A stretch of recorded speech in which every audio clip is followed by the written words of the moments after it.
Yo, this is video 79 of my vlog series.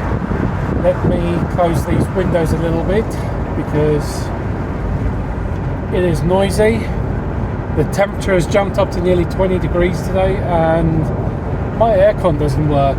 It's leaking, so I need to have the windows open because currently I am a hot potato.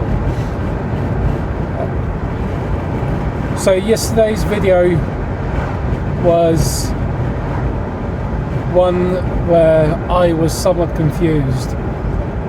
I had read a section of The Power of Now. It confused the hell out of me. I figured, okay, well, maybe to try and understand it, I will try the exercise or the task that the author insists trying there and then. Because one thing you have to know about that book is it's written as a dialogue where he answers questions from his students.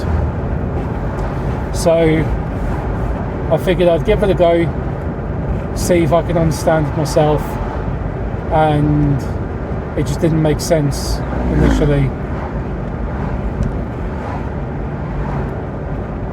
Hence the absolute confusion in yesterday's video. I didn't know what to think. That's why I just read it out. I figured reading it out loud might help my comprehension of it. It did not. This morning I briefly revisited that passage. It didn't really help. I tried the practice again, lying down, for maximum comfort.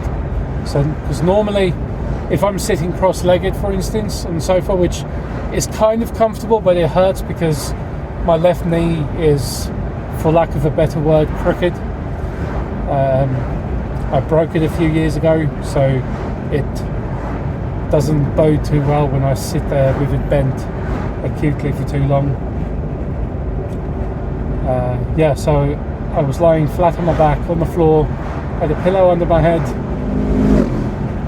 Tried the practice again of trying to feel the inner energy. You start with your extremities, your hands and your feet, and then you work in to the center of the body and into the inner body, and I just couldn't quite comprehend. He did go on to say, or he does go on to say, that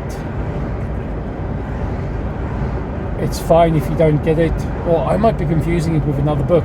So there's another book I'm reading about meditation that touches on the same subject, essentially, completely different author, different era as well. And in his words, he says, it's fine if you can't experience what it is that he mentions initially, because there are other portals to the experience, to, let's call it, enlightenment on a lower level. So he goes on to explain these other portals, and they're basically simpler ways to go into a meditative state. I'm going to close the windows here because it's going to get noisy. I need to overtake a few cars, especially this dopey bitch in front of me who, she was sat in the contraflow lane and at the last second decided to pull in front of and cut off a load of people. Now she's being a divvy bitch and brake checking everyone. Yeah, I don't quite agree with that. Bloody Fiat 500 roads, you know what I mean? So yeah, like I said, a little bit of confusion from me. Actually, is it confusion really? More than anything, I think it's just a lack of practice. I haven't been doing it, meditating, for long enough to fully grasp the beginnings and the endings and the bit in between. So weirdly, this morning when I tried it, lying down, I had a very hard time beginning, as in getting into that initial meditative state.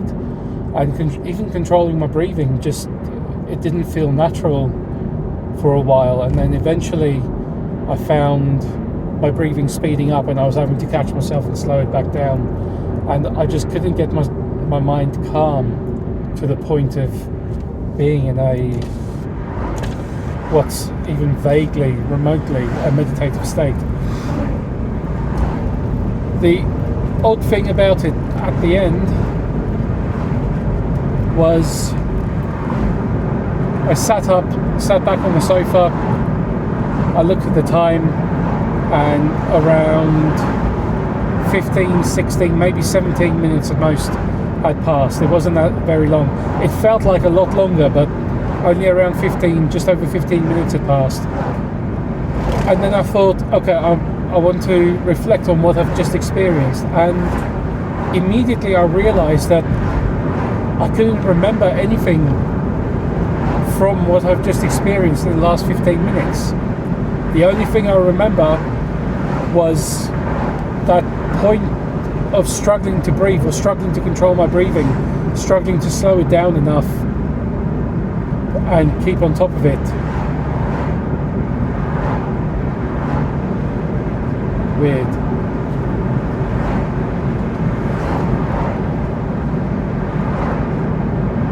Meditation is a mystical mistress. Oh, the sun's bright.